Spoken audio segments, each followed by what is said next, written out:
안녕하세요. 오늘도 들러주셔서 감사합니다. 새벽에 들려주는 옛 이야기 시작하겠습니다. 지리산자락 매봉고개 아래엔 매치골이라 불리는 작은 산골 마을이 하나 있었다. 들길이 험하고 겨울이 길어 해는 3번 늦게 뜨고 배고픔은 3번 먼저 온다는 외진 곳이었다. 그 마을 끝자락엔 초라한 초가집 한 채가 바위 틈에 비스듬히 기대어 서 있었다. 그 집엔 늙은 어머니, 최씨 부인과 다리를 저는 외아들 봉길이 살고 있었다.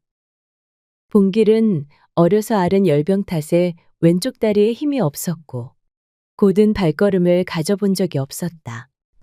그런 몸으로도 먹고 살자고 날마다 산에 올라 장작을 지고 내려왔지만 지게는 가벼웠고 그의 삶은 늘 무거웠다.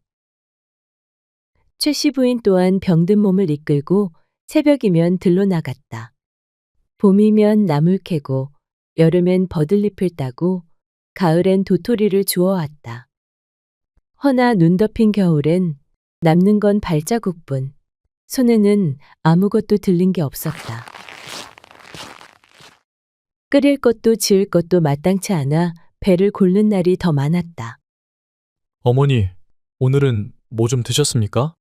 도토리 주워다 묵을 써서 몇 숟갈 떠먹었으니 내 걱정은 말아라. 이 늙은 것보다 너 몸이 더 걱정이다. 그렇게 하루를 버텨내도 한 끼 밥상을 온전히 차려낸 날은 손에 꼽혔다. 장터에 진 외상은 해가 바뀔수록 늘어나 이름 석자 적힌 장부는 이젠 두루마리처럼 말아야 했다. 그러던 어느 날, 매치골에 다시 장돌림 한 명이 모습을 드러냈다. 이름은 성만복. 거칠고 검은 수염을 기른 사내로 장터 근처에서 성질 고약하기로 이름난 인물이었다. 성만복은 먼지 묻은 장부를 품에 넣은 채 최씨 부인의 허름한 초가를 찾아왔다. 초가 문 앞에 앉은 최씨 부인은 그를 보자마자 허리를 펴지도 못한 채 헛기침부터 삼켰다. 성만복은 묵직한 걸음으로 마루 끝에 걸터 앉았다. 마당에는 바람 한 점 없는데도 그녀의 손끝은 자꾸 떨렸다. 그리고 그가 꺼낸 것은 쌀자루가 아니라 외상 이름이 가득 적힌 장부 한 권이었다. 최씨 부인, 그는 낮고 무거운 목소리로 말했다. 이제는 나도 손 털어야 할 때가 됐소. 장부에 적힌 글자가 사람을 눌러 죽일 지경이니 장부를 한 장 넘기자 최씨 부인의 이름 아래엔 곡식, 장, 멸치, 소금, 생강. 살아보겠다고 외상낸 품목들이 줄줄이 적혀 있었다. 빚은 빚이고 도리는 도리다만 나도 사람이요.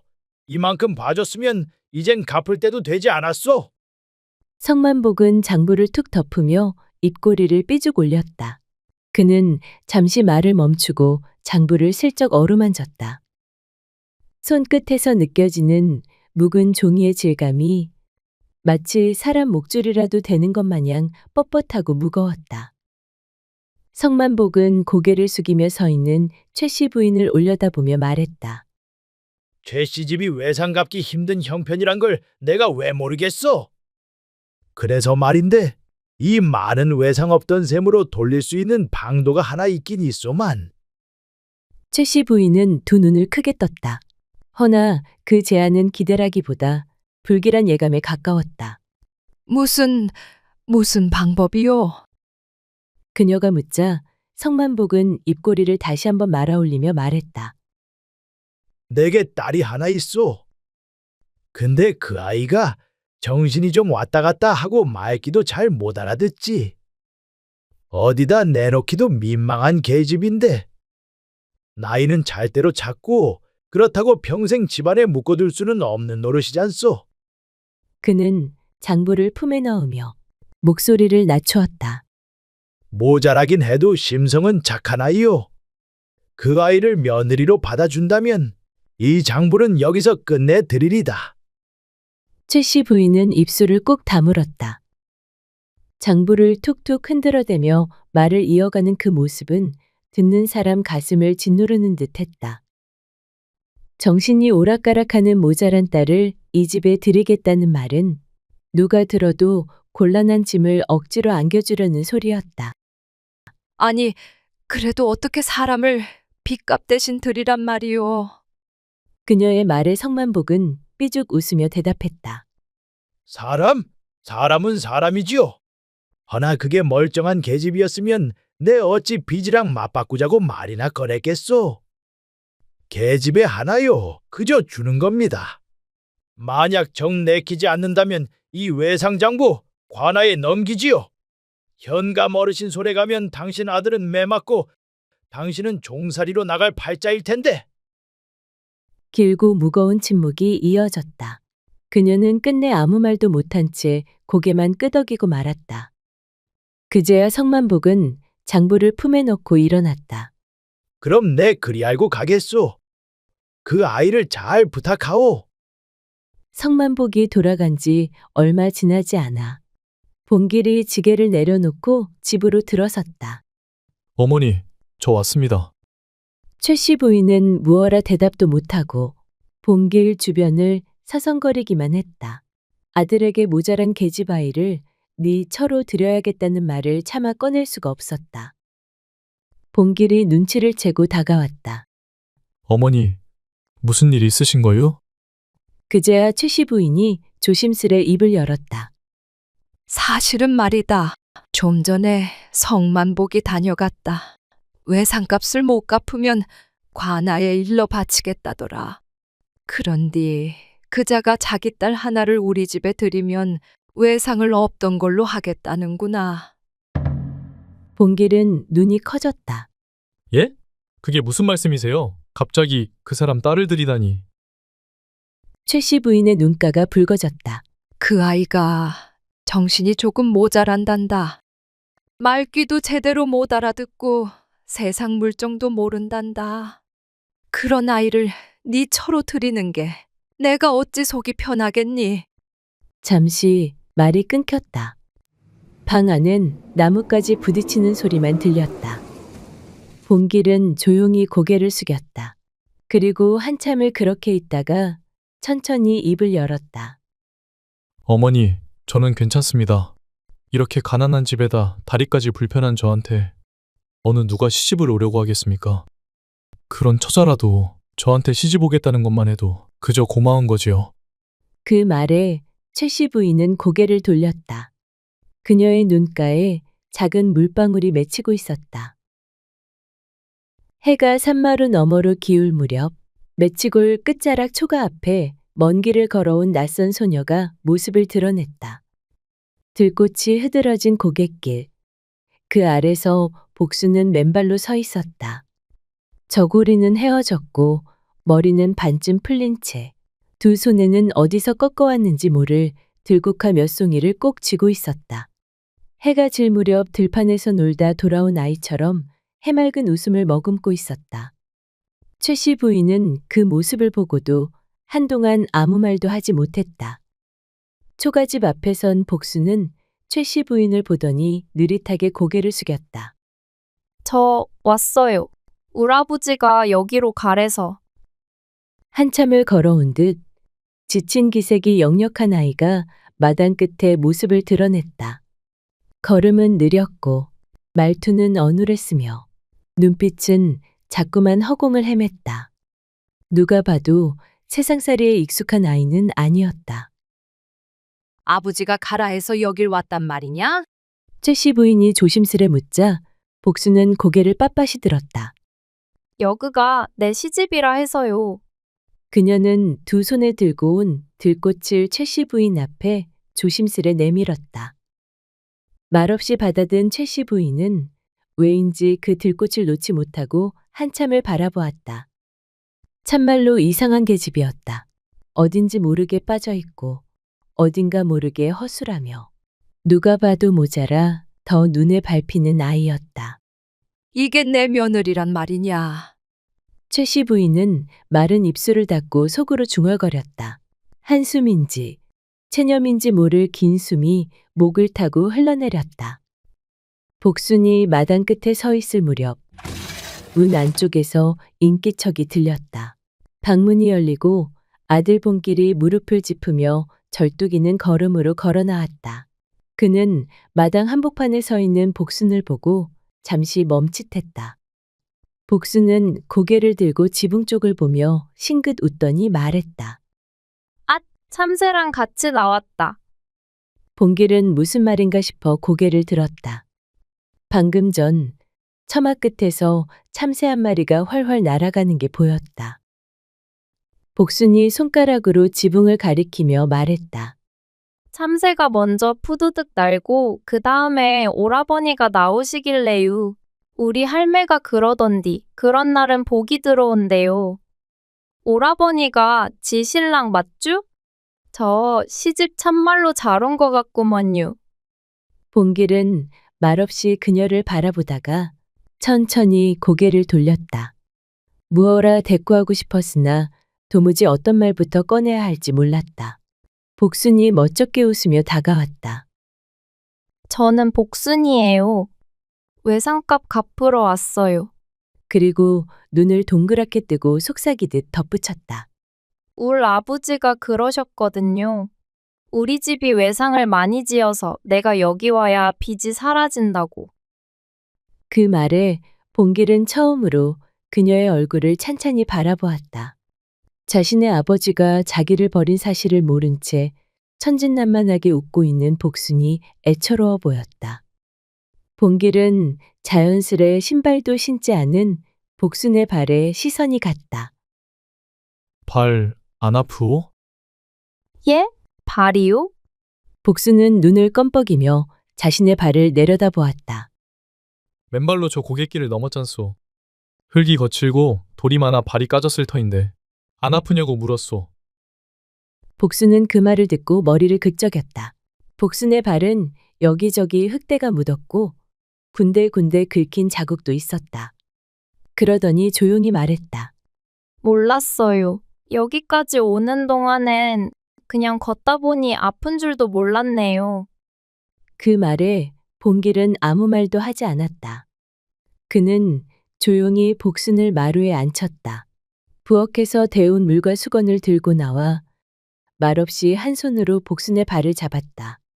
그는 수건을 따뜻한 물에 적셔 복순의 거칠고 때 묻은 발바닥을 닦아주며 말했다. 내일 장에 가서 집신 하나 사오리다. 그러니 이젠 맨발로 다니지 마시오. 본길은 발을 닦은 수건을 접고 말없이 방 안으로 걸어 들어갔다. 태어나 처음 느껴보는 누군가의 다정한 손길이었다. 조심스럽고 따스한 그 온기에 복순은 아무 말도 하지 못한 채 가만히 그 자리에 머물렀다. 복순이가 시집 온 지 며칠이 지났건만 집안은 고요해지기는커녕 도리어 더 뒤숭숭해졌다. 말귀를 못 알아듣는 복순이 때문에 최씨 부인의 속은 매일같이 부글부글 끓었다. 장에 가서 말린 생선을 사오라 했더니 멸치를 사오질 않나. 닭모이 좀 퍼주라고 하니 밥상에 따끈한 밥 한 그릇에 김치를 차려 들고 가선 닭들한테 천천히 잡숴요. 하고 있는 거였다. 빨래를 시키면 물장난만 치고 있고 설거지를 시키면 그릇이 반은 깨졌다. 며느리를 들이면 허리가 펴질 줄 알았건만 최씨 부인은 쉬기는커녕 일이 더 늘었다며 하루에도 몇 번이고 한숨을 내쉬었다. 이건 며느리를 들인 게 아니라 5살짜리 아이 하나를 데려다 놓은 셈이니 원참. 그 모습을 지켜보던 본길은 엉뚱하기 짝이 없는 복순의 모습이 그저 귀여워 말없이 웃어 보였다. 어느 날 점심 무렵이었다. 본길이 철을 봤다는 소문을 들은 이웃 부인 몇 명이 슬금슬금 최씨집 마당으로 몰려들었다. 아니, 봉길이가 색시를 얻었다면서? 이웃 부인이 대문을 슬쩍 밀며 속삭였다. 그러자 옆에 있던 또 다른 부인이 고개를 푹 내밀며 말을 보탰다. 그러게 도대체 어떤 처처가 시집을 왔을까? 얼굴 좀 보자 하고 왔지 뭐유.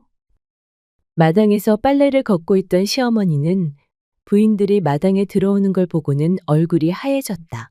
복순이 또 무슨 엉뚱한 말을 내뱉을지 불안이 가시지 않았다. 며느리가 어딘가 모자란 아이란 걸 이웃들에게 들킬까봐 노심초사였고 아무리 사정이 딱했어도 다리가 불편한 아들에게 그런 계집을 맺어줬다고 수군될까봐 걱정이었다. 방 안으로 숨어버리고 싶은 마음이 굴뚝 같았지만 사람들 앞에서 그런 티를 낼 수는 없었다. 최씨 부인은 억지 웃음을 지으며 부인들을 마루에 앉혔다. 그리고는 복순을 부엌으로 조용히 불렀다. 며느라, 손님들 오셨다. 가서 점심상 좀 차려봐라. 있는 반찬으로 대강 보기 좋게, 알겠지? 보기 좋게, 응? 복순은 눈을 깜빡이며 고개를 끄덕였다. 보기 좋게 말씀이죠? 알겠습니다, 어머님. 쌀이야 애당초 없었고 남은 콩 한 줌, 덩이로 남은 된장, 말라붙은 더덕 몇 개, 그리고 고구마 3덩이. 복순은 이리저리 재보다가 고구마 3덩이를 찐 뒤 절구에 넣고 정성스레 찢기 시작했다. 이렇게 쿵쿵 찌으면 떡처럼 되겠지? 고구마를 찢던 중 옆에 놓여있던 삶은 율무 바가지를 실수로 건드리고 말았다. 그 바람에 율무 한 줌이 고구마 반죽이로 툭 떨어져 버렸다. 어머, 이거 어쩌지? 에잇, 모르겠다. 그냥 같이 섞어버려야겠다. 복순은 손으로 휘휘 저어 그대로 섞어버렸다. 잠시 후 복순이 상을 들고 나왔다. 호박잎국, 고구마떡, 된장 더덕구이, 콩밥. 차려나온 음식을 보니 최씨 부인은 속이 타들어갔다. 또 별 희한한 걸 만들어 왔구먼. 에휴, 이걸 입에 댈 수나 있을런지 모르겠네. 먼저 한 부인이 조심스레 고구마를 한 입 떼어 먹었다. 잠시 후 그 표정이 바뀌었다. 실수로 율무가 섞인 고구마떡은 은은한 단맛에 톡톡 씹히는 고소한 식감이 더해졌다. 몸에 뭐가 톡톡 씹히는 게 이게 참말로 묘하게 맛있네. 이 떡 고구마만 찌은 게 아닌 것 같은데. 이거 어디서 배운 거유? 복순은 수줍게 고개를 숙이며 대답했다. 배운 건 아니고요. 고구마 찢다가 옆에 있던 율무를 쏟아버려서 버리기 아까워 그냥 섞어버린 건디요. 부인들이 웃음을 터뜨렸다. 아이고야, 실수로 만들었단 거요. 그래도 이게 어지간한 떡보다 낫다니까. 고구마 떡. 이거 장터에 내놔도 잘 팔리겠는데요? 색시가 요리 솜씨가 있구만. 국도 구수하고 더덕구이도 맛있게 잘 구웠고. 최씨 부인은 멍하니 그 모습을 바라보며 속으로 중얼거렸다. 아니, 그럴 리가 없는데? 그녀는 체면 구기지 않게 하려고 그저 점심상이나 하나 차려보라 했을 뿐인데 그게 사람들의 입맛에 맞아떨어질 줄은 꿈에도 몰랐다. 혼자 마당가에 멍하니 서 있던 최씨 부인은 복순이의 뒤통수를 바라보며 천천히 혼잣말을 뱉었다. 진짜 이상한 계집이구먼. 그러고는 고개를 살짝 흔들며 방 안으로 들어가려다가 마지막으로 한 번 더 복순을 돌아보았다. 복순이 입가에 미소를 띠며 상이 비워진 그릇을 닦고 있었다. 따뜻한 봄날 최씨 부인은 복순이에게 호박씨가 담긴 바구니를 주며 당부했다. 며느라, 마당 옆밭에 호박씨 좀 뿌려놔라. 장마 오기 전에 뿌려야 싹이 난다. 복순이는 예 하고 대답하곤 씨앗 바가지를 들고 씩씩하게 나갔다. 그런데 한참 뒤 황씨가 불같이 달려왔다. 아니 이게 무슨 짓이야? 허락도 안 받고 우리 밭에 왜 씨를 뿌려놨대요? 욕심 많고 성질 고약한 황씨가 고함을 지르며 난동을 부리자 최씨 부인의 얼굴은 순식간에 벌겋게 달아올랐다. 복순아, 혹시 황신의 밭에다 씨 뿌렸냐? 복순이 바가지를 부여잡고 해맑게 대답했다. 그 밭이 우리 밭보다 훨씬 넓기도 넓고 햇빛도 잘 들길래요. 호박이 커지려면 넓어야 하잖아요. 아니 그래도 그렇지. 너네 집 밭에다가 씨를 뿌리면 어쩌냐? 어? 내가 너 때문에 못 살겠다. 아이고 속 터져. 며칠 뒤 장마가 들이닥쳤다. 하늘이 뚫린 듯 비가 퍼붓는 바람에 마당 옆 밭은 물에 잠기고 애써 뿌린 씨앗들은 모조리 썩어버렸다. 헌데 놀라운 일이 벌어졌다. 복순이가 엉겁결에 잘못 뿌렸던 황신의 묵은 밥만은 신기하게도 물이 쫙 빠지더니 며칠 사이 싹이 돋고 줄기가 올라오기 시작했다. 그 밭은 원래 황씨가 돌이 많고 벌레가 들끓는다 하여 포기하고 손도 대지 않던 버려진 밭이었다. 그해 여름, 황신의 밭엔 탐스러운 호박이 산처럼 자라났다. 온 마을 사람들이 몰려와 구경하고 장터엔 수군거림이 돌기 시작했다. 복순이 손에 뭐가 있나벼? 그러니까 말이야. 갸가 바보가 아니라 복덩이여, 복덩이. 최씨 부인은 멍한 얼굴로 무성하게 자란 호박밭을 보며 작게 중얼거렸다. 진짜 이 계집이 바보인 건지 복을 타고난 건지 내 알다가도 모르겠다. 차츰 시간이 흐르며 복수는 서서히 이 집안살이에 익숙해져 갔다. 봉길이 산에 나무하러 나서면 복순이도 조용히 그 뒤를 따랐고 가는 길마다 말동무가 되어 주었다. 불편한 다리로 하지 못하는 일이 있으면 복순이 먼저 나서서 척척 도와주곤 했다. 어느 날 산길을 오르던 복순이는 땅바닥에 쪼그리고 앉아 나뭇가지로 땅을 쿡쿡 찔러가며 장난을 치고 있었다. 복순아, 어여 나뭇가지나 주워야지. 언제까지 거기서 놀 거요? 봉길이 멀찌감치서 다리를 절룩이며 말했다. 복순이는 천진난만하게 웃으며 고개를 끄덕였다. 그러더니 힘껏 나뭇가지를 땅에 찔러 넣었는데 묘한 쇳소리 같은 소리가 났다. 복순이는 두 눈을 동그랗게 뜨고 손으로 흙을 파기 시작했다. 오라버니, 땅 속에 뭐가 있는데요? 봉길도 이상해서 절뚝절뚝 걸어와 복순이 옆에 쭈그려 앉았다. 둘은 손톱이 닳도록 흙을 헤쳤다. 그리고 마침내 흙빛에 얼룩진 청자 항아리 하나가 모습을 드러냈다. 아니, 이게 뭐여? 봉길은 숨을 삼켰다. 복순이는 두 손으로 조심스레 항아리를 꺼내더니 덮여있던 뚜껑을 살짝 열었다. 그 순간 흙먼지 사이로 빛을 발하는 금가락지가 굴러나왔다.